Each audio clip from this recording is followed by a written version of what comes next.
People lose homes in housing crashes. Families lose life savings. Entire towns get trapped in negative equity for a decade. And right now, 7 major warning signs inside Britain's housing market suggest the next shock may already be building.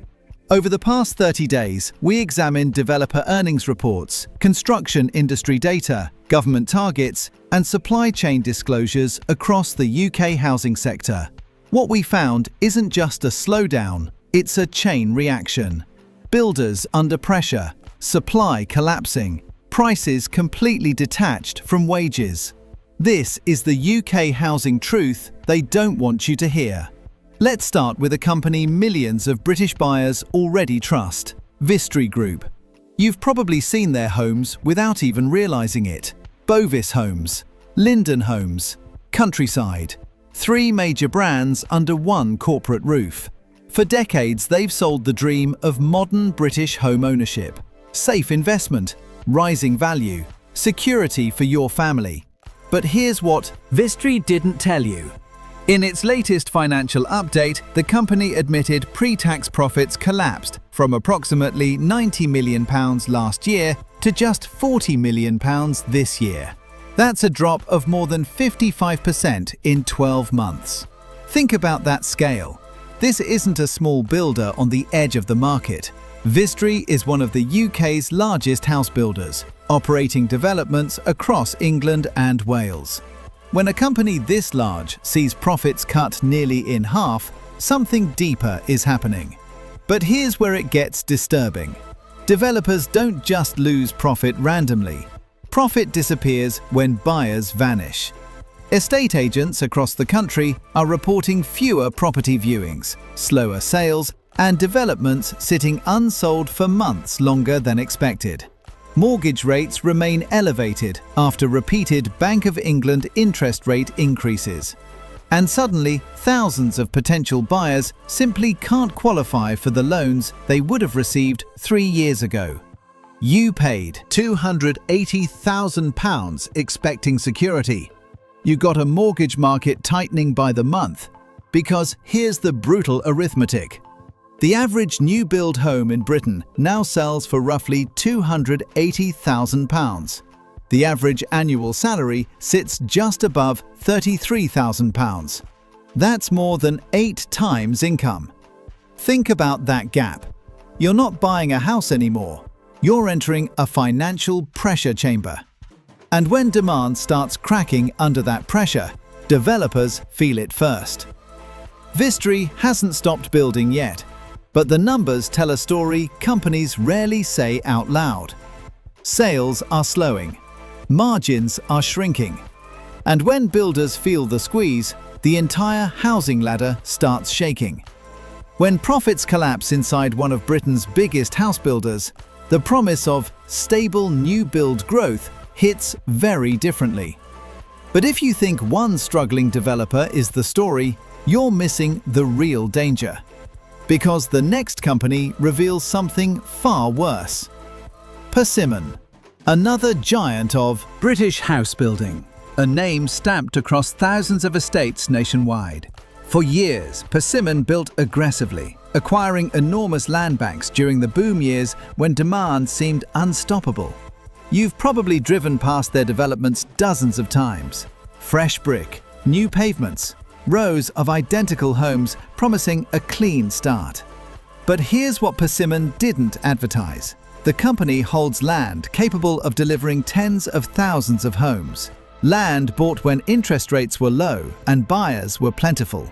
Now those conditions are gone. Mortgage approvals have slowed dramatically. Development finance from banks has tightened. And projects planned during the boom suddenly look far more expensive to build. Think about what that means. When builders hold massive land banks but delay construction, housing supply stalls. The homes never reach the market. Prices stay elevated. Buyers keep waiting. You're told Britain has a housing shortage, but developers sitting on tens of thousands of potential homes change that story entirely. This is not a simple shortage, it's a bottleneck. And when stalled land meets collapsing affordability, the housing ladder becomes something very different. You're not climbing it, you're stuck underneath it. When tens of thousands of homes exist only on paper, while prices stay 8 times the average salary, the promise of affordable new housing hits very differently.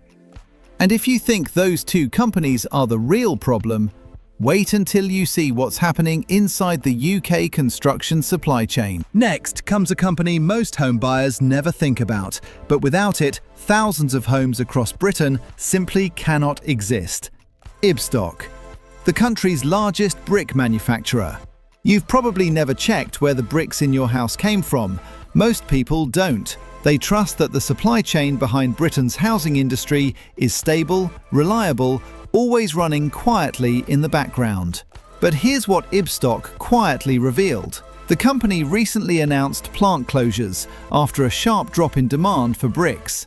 Think about that for a moment. Bricks are not a speculative product. They are ordered when builders are actively constructing homes. When brick factories start shutting down production lines, it means something very specific is happening. Builders are slowing down, orders are disappearing, construction sites are going quiet. And that slowdown is happening across the industry. But here's where it gets disturbing. Once factories shut, restarting them isn't simple. Skilled workers leave, supply chains fracture, capacity disappears. And suddenly, the industry that promised to build 300,000 homes a year can't even source the materials when demand eventually returns. You were told Britain simply needs to build more houses. You weren't told the supply chain behind those houses is already shrinking. When brick plants close, while politicians promise massive housing expansion, the narrative of unstoppable construction hits very differently. And the next villain sits even deeper inside the system: the labour crisis. The average construction worker in the United Kingdom is now approximately 47 years old. Apprenticeships in the sector have fallen significantly since 2019. Thousands of skilled tradespeople left the industry during the pandemic and never returned. You might think that's a temporary problem. It isn't. Construction skills take years to train. Bricklayers, carpenters, plumbers, site managers. Entire trades are aging out faster than they are being replaced. Developers know this, contractors know this, government knows this. Yet the official housing target remains 300,000 new homes per year by 2029. Last year, Britain built approximately 170,000. Think about that scale. That means the country would need to increase output by roughly 130,000 additional homes every year, while facing labour shortages, rising material costs, and tightening development finance. Here's what they don't tell you. This isn't just a builder problem, it's a system failure. According to industry figures, thousands of small contractors and subcontractors have already reduced operations or shut down entirely. Supply chain companies across construction are reporting falling orders. Banks have reduced lending for new development projects. Development loans across property finance markets have declined sharply in recent years. Think about that structure. Fewer workers, fewer materials, less financing. Yet a government target demanding nearly double the current construction output. This costs the housing market billions in stalled projects and delayed developments every year. And despite the scale of the crisis, enforcement, planning reform, and workforce rebuilding remain painfully slow. Think about what that means for you. When supply shrinks but demand stays high, prices rarely fall the way buyers hope. Instead, the market freezes. Buyers wait, sellers wait, builders pause projects, and rents quietly climb in the background. But you don't have to be a victim of this system. And once you understand what's really happening, you become much harder to exploit. Now we reach the part of this story that hits you directly in the wallet: the rental squeeze. Because when fewer homes are built, the pressure doesn't disappear, it simply shifts. And right now, it's shifting straight onto renters across Britain. You've probably felt it already. A listing disappears in hours. Tenants compete in bidding wars. Rents climb again 6 months later. But here's what the property data firms quietly confirmed. Rental inventory in several major UK cities has fallen sharply since 2020. Not slightly, sharply. That means fewer available homes while the population keeps growing. And when supply tightens that fast, the consequences spread quickly. Here's what they don't tell you. Rising rents don't just hurt tenants today, they destroy tomorrow's homeowners. Because every extra £200 or £300 per month paid in rent is money that never becomes a deposit. Think about that scale. Across millions of renters, every month, every year, deposits get pushed further away. Buyers disappear from the market before they even arrive. And suddenly, the housing ladder everyone talks about simply stops existing for an entire generation.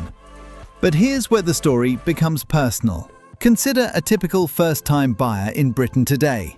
A couple earning around the national average salary of £33,000 each.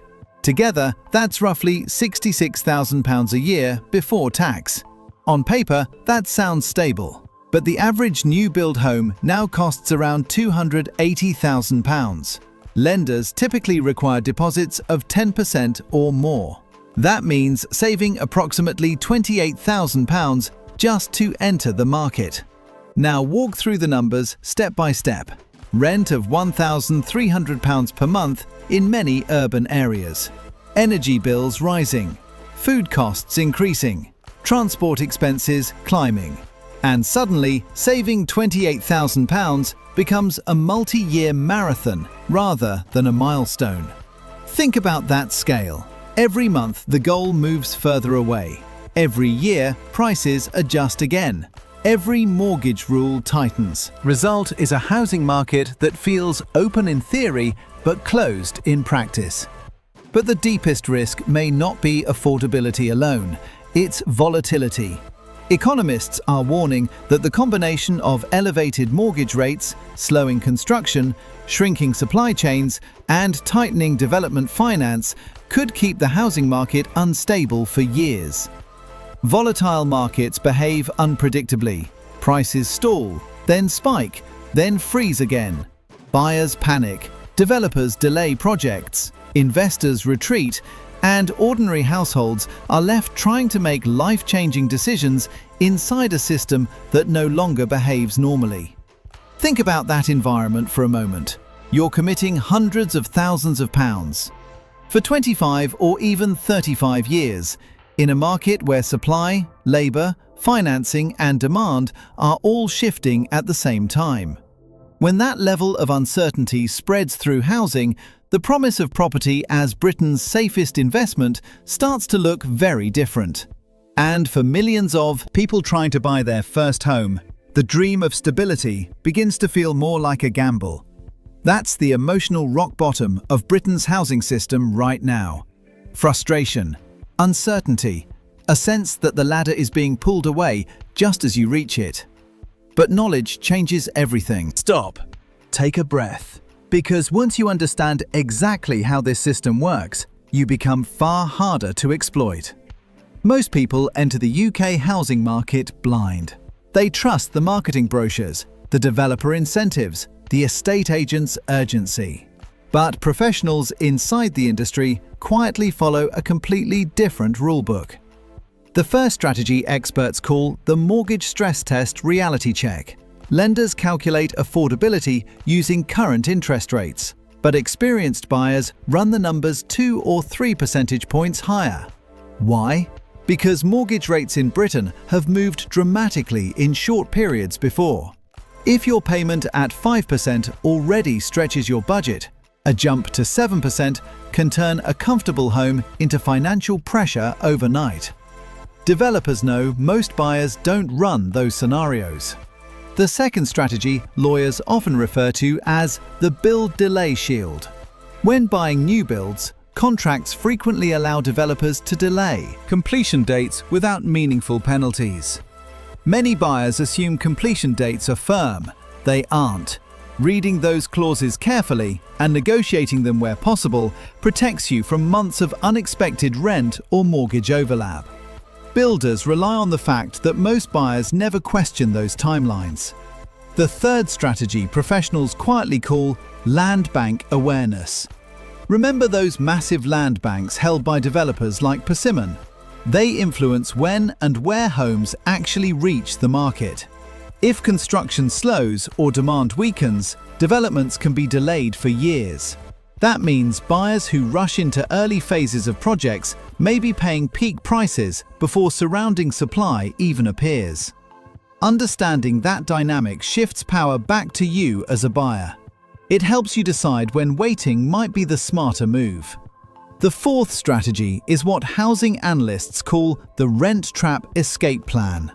Rising rents make saving deposits harder, but buyers who track local housing supply pipelines, planning approvals, upcoming developments, infrastructure expansions, can identify areas where new housing may increase inventory in the next 3 to 5 years. When supply grows, price pressure often softens. Most renters never see that data. Developers and investors study it constantly. And while the system has real problems, not every part of the housing market operates the same way. Some smaller regional builders have maintained reputations for steadier pricing and lower debt exposure during volatile cycles. These firms tend to build fewer homes, but avoid aggressive land speculation that creates boom and bust pressure. Housing associations and community-led housing groups are also expanding alternative ownership models, such as shared ownership and community land trusts. These options don't work for everyone, but they demonstrate something important. The market is not a single machine controlled by one lever. The real verdict on Britain's housing system is this: developers chase profit, governments chase housing targets, banks chase lending risk. None of those institutions exist primarily to protect you. But information changes the balance. When you understand how supply chains break, how land banks shape prices, how mortgage rates affect demand, and how contracts shift risk onto buyers, the housing market stops being a mystery. It becomes a system you can navigate. The institutions aren't protecting you, but you can protect yourself. Which warning sign shocked you the most? Drop your experience in the comments. And if you want to watch a video like this one, click the video on the screen. Thanks for watching.